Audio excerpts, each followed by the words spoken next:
à tous, nous sommes en direct de l'École des Beaux-Arts de Bordeaux, hors les murs. Et c'est la 5e saison de Discorona, la 5e session de Discorona, pas saison, pas encore.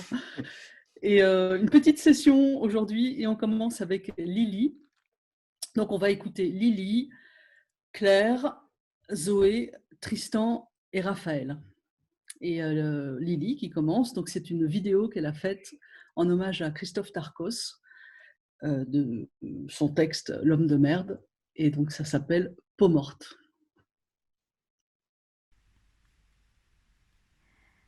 J'ai passé un moment énigmatique avec cet homme, un instant bref. Le burger qu'il me tendait était tenu d'un bras abîmé et hésitant. Ce sont ses mains qui ont retenu mes yeux et interrogé ma lucidité. Des ongles, des doigts et du poignet s'échappait une neige transparente. Elle les suivait partout et tombait à chaque mouvement. Des doigts de peau morte. Des doigts de peau morte. Des doigts de peau morte, oui, et quand je remonte jusqu'à ses avant-bras cachés par l'uniforme rouge, sa manche était lourde, lourde de peau morte qui s'était fait un lit de peau morte qui trouvait confort sur le comptoir inondé. Voici, ça fera 24 €. Il connaît les prix par cœur et ne capte pas ses lèvres qui lâchent des tonnes de peau morte. Il en sort de sa bouche par fontaines projetées, de ses dents par d'infimes cristaux démultipliés. C'est pas le dioxyde de carbone qu'il rejette, non. Ce sont ces peaux mortes envahissant le visage du client, son menton de peau morte dansait au rythme de ses paroles de peau morte, et là il se gratte le nez. Des peaux mortes par paquets de sang se déversent alors et comme des confettis lancés, on voyait plus son visage. En fait si, ces boutons de peau morte ressortaient comme une laide, que ça. Un brouillard qu'il créait. Ça donne quoi ces éternuements? Ses yeux en devenaient mat de peau morte, remplis de peau morte, mais dénués de vie. Sans trop de gêne, je m'approche de son visage, j'évite le brouillard de la main, j'esquive les peaux mortes attirées par le mien. C'est un homme de peau morte que j'explore là. À l'intérieur de ses yeux translucides de peau morte, je pouvais voir ce cerveau incroyable de peau morte qui s'émiettait à mesure de son service de burger de peau morte. Dans son ventre, il n'y avait ni burger ni organe d'ailleurs. Dans son ventre, c'est le désert venteux de peau morte, où des masses solides de peau morte s'entrechoquaient, formant cratères de peau morte, trous de peau morte, volumes de peau morte. Son oesophage de peau morte ingurgite des peaux mortes que l'estomac de peau morte digère peut-être. À quoi ressemble sa merde? Combien il pèse, ce monsieur? Le burger dans mes mains, bloqué dans mon analyse, le serveur claque des doigts pour m'en sortir. Sans avoir le temps de comprendre quoi que ce soit, un nuage de peau morte s'attaque à mes yeux et m'extirpe de ma découverte. Dégoûté par cette sécheresse, je tousse fort. Oups, je me dis. Ce filtre blanc passé, j'ouvre les yeux. Cet homme de peau morte avait disparu en un tas immense de peau morte, occupant tout le McDo. Merde, j'ai tué quelqu'un? Ou est-ce l'usine? Je pars extrêmement confuse, sans burger.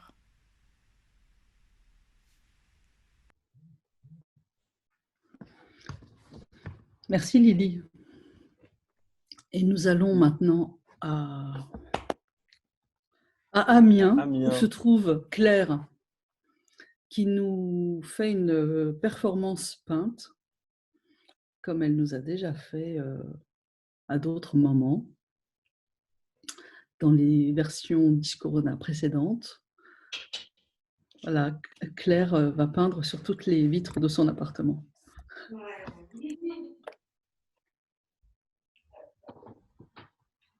Alors du coup, je vais faire sur une peinture que j'ai composée hier, qui sera sur toile très bientôt.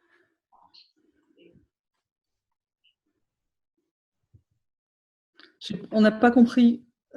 Claire, tu peux le redire, la porte ouverte? Ouais. C'est une peinture que j'ai composée hier. Donc, normalement, c'est des grands formats sur toile. Et donc là, j'essaye donc en transparence sur des fenêtres, etc. Pour voir ce que ça donne. Porte de douche. Ok. À tout de suite.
Bravo.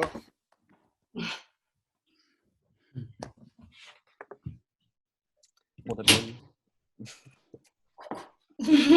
Merci Claire. Au plaisir. Est-ce que tu présentes Zoé? Alors, donc, on va passer la vidéo de Zoé. Donc, il avait passé la semaine dernière, mais il y avait eu des petits problèmes techniques. Et donc, tout sera expliqué, ce dont elle parle, etc., dans sa vidéo. Voilà. Avant.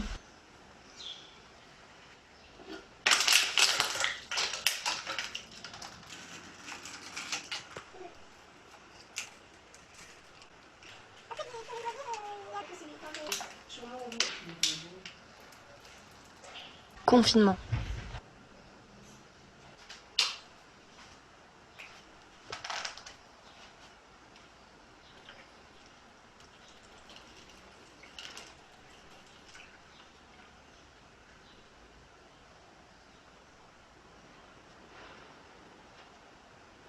Déconfinement.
C'est fou tout ce qu'on peut raconter avec juste une bouteille d'eau.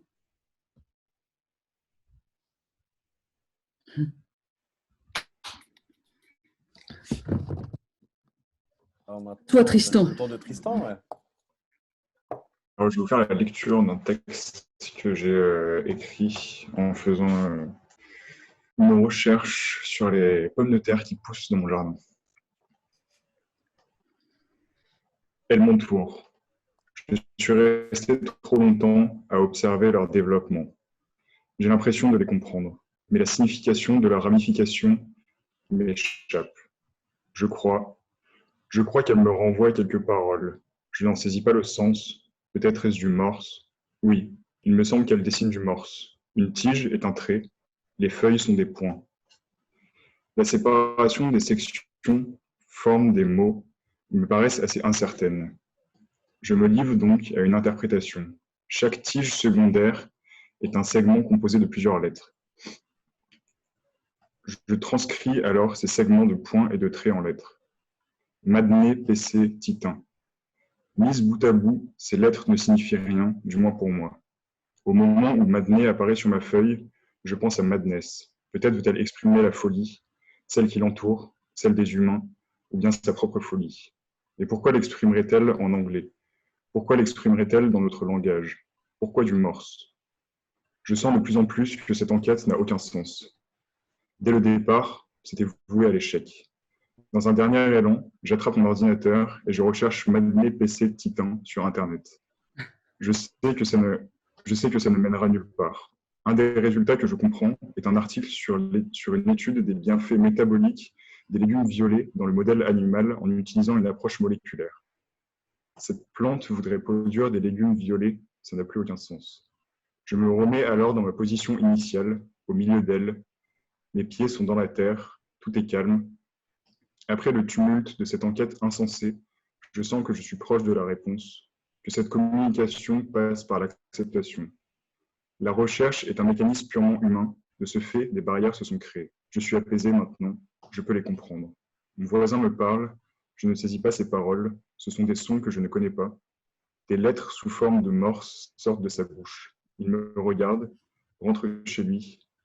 Ma peau se durcit alors, des petits points bruns apparaissent. Je suis de plus en plus apaisé. Des protubérances vertes apparaissent sur mon corps. Cela me remplit de joie. Je suis prêt à être planté. Je veux maintenant moi aussi me développer. Voilà. Et maintenant, nous allons écouter un texte de Raphaël qui est actuellement à Lyon. Une lecture de Raphaël.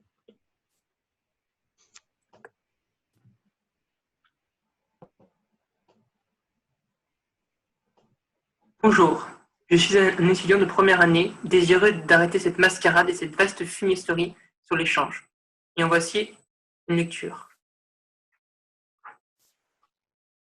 Dès la première souche de couleur abstraite, naît un désir exponentiel de partager et de dire.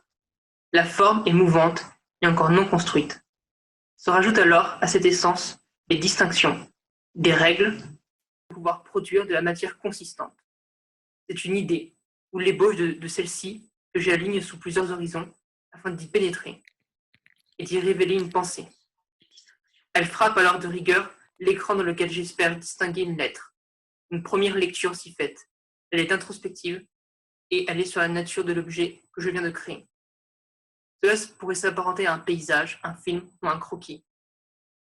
Mais ici, nous avons affaire à un livre où les pages sont des bandes fuyantes, trop rapides pour y lire quelques buts intérieurs.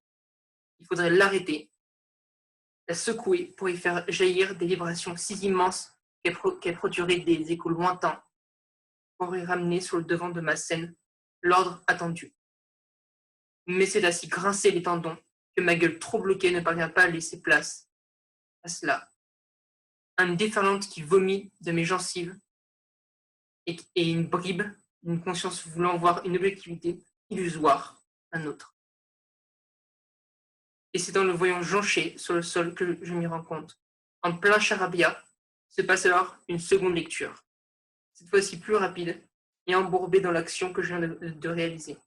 Le fruit des dépenses intellectuelles est alors laissé en pitance à un silence douloureux, celui du jugement, sur la parole qui est la mienne et qui déçoit, malgré une faible attente. C'est ici qu'échoue cette pensée, à devoir construire un échange avec un autre.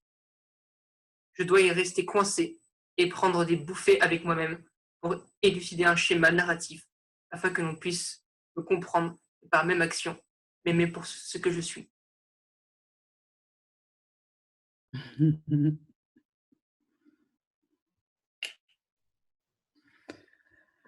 Disparition. Disparition. Bravo. Bravo à tous. Eh bien voilà, c'était la version 5 de Discorona. Rendez-vous la semaine prochaine, le 29 mai, Oui. pour la dernière. Ça sera la dernière de l'année. Voilà. Peut-être elle sera plus longue. Oui. Est-ce qu'on partagerait pas un petit peu de musique pour finir? Voilà. Bon week-end! Le générique.